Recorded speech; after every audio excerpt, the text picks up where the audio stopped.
चलो ध्यान दो सभी लोग। 36 the opening balance of partners capital account is created with.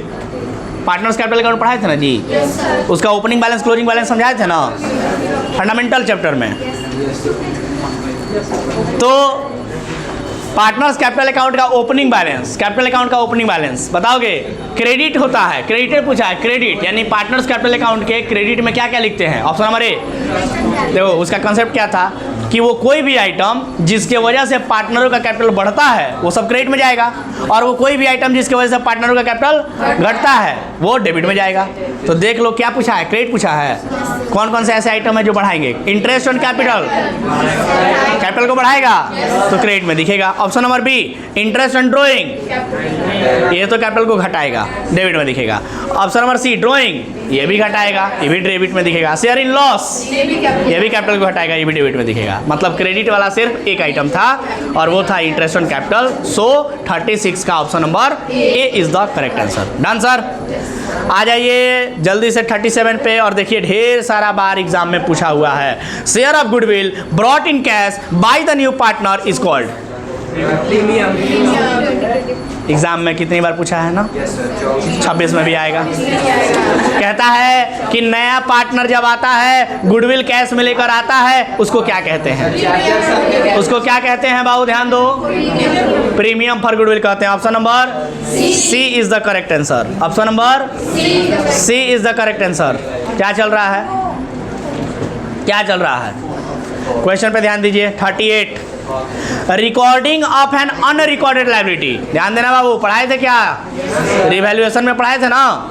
Recording of an unrecorded liability on the reconstitution of a partnership firm will be. Unrecorded liability को record कर रहे हो, क्या होगा बाबू? बोल नहीं रहे हो पीछे। अनरिकॉर्डेड लायबिलिटी को रिकॉर्ड कर रहे हो तो क्या होगा? लॉस होगा, loss to the existing partners. Option number B. 38 के बाद 39 न्यूमेरिकल है। 40 पे आ जाओ। Excess of the credit side over the debit side in revaluation account. बाबू रिवैल्यूएशन अकाउंट बनाते हो ना, क्रेडिट साइड ज़्यादा हो गया डेबिट साइड की तुलना में, यही बोला है ना? एक्सेस ऑफ क्रेडिट साइड बोला है ना जी? हाँ, एक्सेस ऑफ क्रेडिट साइड बोला है, माने क्रेडिट साइड ज़्यादा है तो रिजल्ट क्या आएगा? क्रेडिट साइड ज़्यादा है रिवैल्यूएशन में तो रिजल्ट क्या आएगा?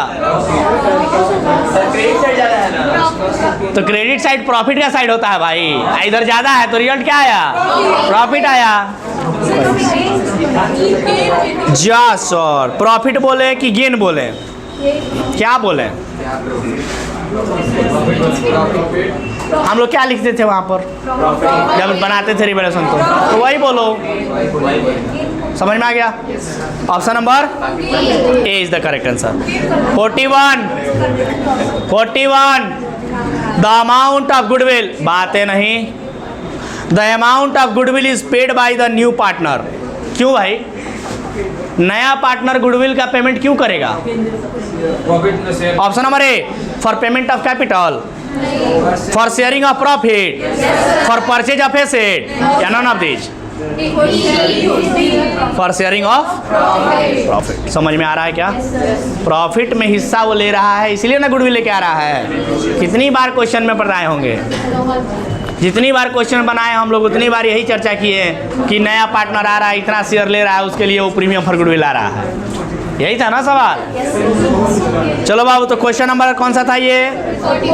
41 का आंसर कौन सा है? ऑप्शन नंबर बी है। आ जाइए 42 पे। गेनिंग रेशियो का फॉर्मूला पूछा है, न्यू रेशियो माइनस। अब बड़ा जबरदस्त ऑप्शन दिया है कि आप गलती करो, new ratio minus sacrificing ratio. गलती मार दोगे।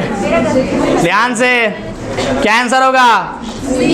Option number C, new ratio minus. चलो 43 पे आ जाओ। What will be the effect on partnership firm while a new partner admit? बताओगे बाबू, पार्टनरशिप फर्म पर क्या प्रभाव पड़ता है जब कोई एक नया पार्टनर आता है? क्या प्रभाव पड़ता है? क्या ओल्ड फर्म डिसॉल्व हो जाता है? क्या ओल्ड फर्म और ओल्ड पार्टनरशिप दोनों डिसॉल्व हो जाता है? क्या ओल्ड पार्टनरशिप रिकंस्टिट्यूटेड हो जाता है, या इनमें से कोई नहीं? अच्छा, ये क्वेश्चन शुरू में भी दिया था, रिपीट पूछा है ना? चलो 43 के बाद 44 न्यूमेरिकल है, 45 न्यूमेरिकल है, 46 न्यूमेरिकल है, 47 पे आ जाइए। बस इसके बाद ढेर सारा न्यूमेरिकल है, थ्योरी बहुत कम है। 47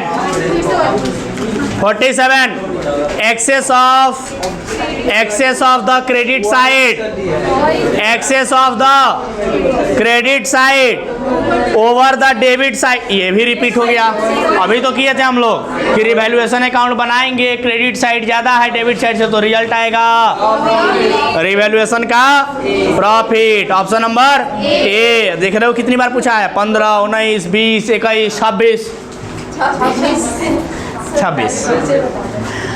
क्वेश्चन नंबर 48।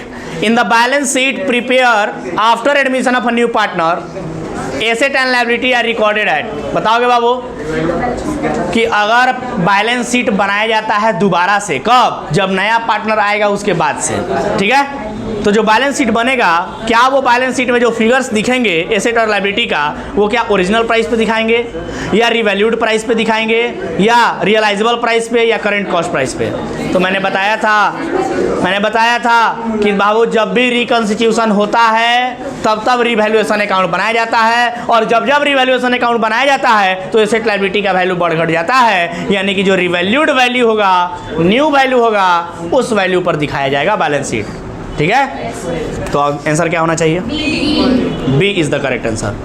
49 न्यूमेरिकल है, 50 पे आ जाइए। Which of the following asset is compulsorily valued at the time of admission of a new partner? बताओगे बाबू कि इनमें से कौन सा ऐसा एसेट है जिसको कंपल्सरी रूप में रिवैल्यूएशन किया जाता है जब भी एडमिशन होता है? तो ऑप्शन नंबर ए स्टॉक का, option number B fix asset का, ऑप्शन नंबर सी इन्वेस्टमेंट का, ऑप्शन नंबर डी गुडविल का। देखो ऐसा है, स्टॉक, फिक्स एसेट और इन्वेस्टमेंट, इनका वैल्यूएशन रिवैल्यूएशन अगर हम नहीं भी करेंगे तो भी काम चल जाएगा, लेकिन भाई गुडविल का तो करना पड़ेगा। नया पार्टनर आ रहा है, प्रॉफिट शेयरिंग रेशियो चेंज हो रहा है, गेनिंग सेक्रीफाइसिंग निकल रहा है, तो गुडविल तो होगा ही होगा। समझ के बाद, इसलिए option number D is the correct answer. Question number 51 numerical है, 52 पर आ जाइए। Asset and liabilities are shown at their revalued value in, मतलब बताएंगे एसेट और लायबिलिटी को रीवैल्यूड वैल्यू पे हम लोग कहाँ दिखाते हैं? रीवैल्यूड वैल्यू को कहाँ दिखाते हैं? गलत जवाब, न्यू बैलेंस शीट में। रिवैल्यूएशन अकाउंट में तो हम वो दिखाते हैं कि कितने से एसेट बढ़ गया या कितने से घट गया, एसेट और लायबिलिटी। यहाँ क्वेश्चन में आप क्या पूछा है? रिवैल्यूड वैल्यू, माने जो नया वैल्यू निकल के आएगा उसको कहाँ दिखाएंगे? न्यू बैलेंस शीट में। चलो बाबू, तो क्वेश्चन नंबर कौन सा था ये? 52 का ऑप्शन कौन सा है आंसर? ए हो जाएगा, न्यू बैलेंस शीट। 53 पर आ जाइए। At the time of admission of a new partner, general reserve appearing in the old balance sheet is transfer to. अरे जनरल रिजर्व अगर है उसको कहाँ ट्रांसफर करेंगे? ओल्ड पार्टनरों को ओल्ड रेशियो में। Option number C, capital account of old partners, option number C. उसके बाद 54 न्यूमेरिकल है, 55 न्यूमेरिकल है, 56 न्यूमेरिकल है, 57 पर आ जाइए। Formula of sacrificing ratio, old ratio minus new ratio. 16 में पूछा है, 18 में पूछा है, 24 में पूछा है, 26 में पूछेगा। ठीक है बात? चलो 57 का ऑप्शन नंबर बोले नहीं, 57 का option number B is the correct answer. 58 accumulated profit and reserve are transfer to. अरे भाई, एक्यूमुलेटेड प्रॉफिट माने ऐसा प्रॉफिट जो पहले से इकट्ठा करके रखा गया है, कोई रिजर्व है पहले से। इन सभी पहले वाले आइटम्स को क्या करते हैं बाबू? पहले वाले पार्टनरों को पहले वाले रेशियो में बांट देते हैं। समझ में आ गया बात? मतलब पुराने प्रॉफिट, पुराने रिजर्व जितने तरह के होते हैं उनको पुराने साझेदारों को पुराने अनुपात में बांट देते हैं। Option number B is the correct answer. Done sir? Partners capital account, लेकिन पार्टनर में भी कौन सा पार्टनर? Old partner. ठीक है बात, ध्यान रखना। Question number 59 in which ratio the cash brought in for goodwill bye the new partner is shared by the existing partners? बताओगे कौन से रेशियो में जो गुडविल है लाया जाता है नए पार्टनर के द्वारा, वो एग्जिस्टिंग पार्टनर में शेयर किया जाता है? कौन से रेशियो में? नया पार्टनर आएगा, गुडविल लेके आएगा,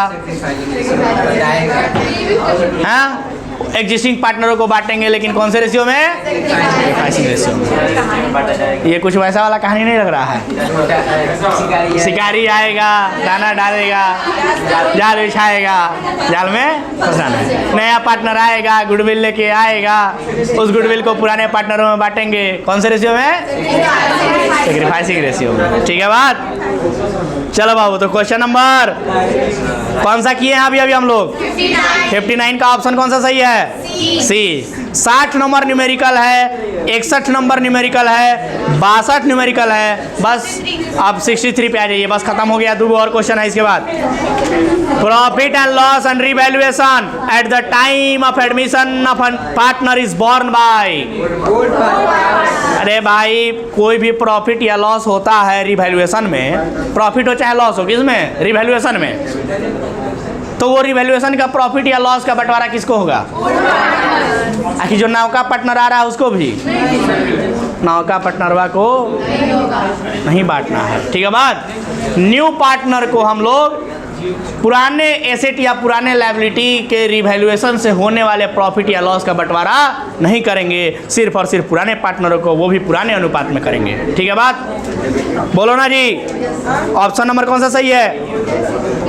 ए सही है। 64 देखो, when the new partner page for goodwill in cash, जब नया पार्टनर आता है और गुडविल को कैश में लाता है, the amount should be debited. अब कितना आसान हो गया ना, ट्रिक समझा दिया है तो कि बाबू जब भी डेबिटेड क्रेडिटेड ऐसा कुछ पूछे ना, जर्नल एंट्री पर फोकस करना। ठीक है? जर्नल एंट्री क्या होता है उस पर फोकस करना, और फिर देख लेना क्वेश्चन में डेबिट पूछा है क्रेडिट पूछा है, उसके हिसाब से आंसर दे देना। तो नया पार्टनर आएगा, कैश लेके आएगा, डेबिट में क्या लिखेंगे? Cash account debit. Option number B 65।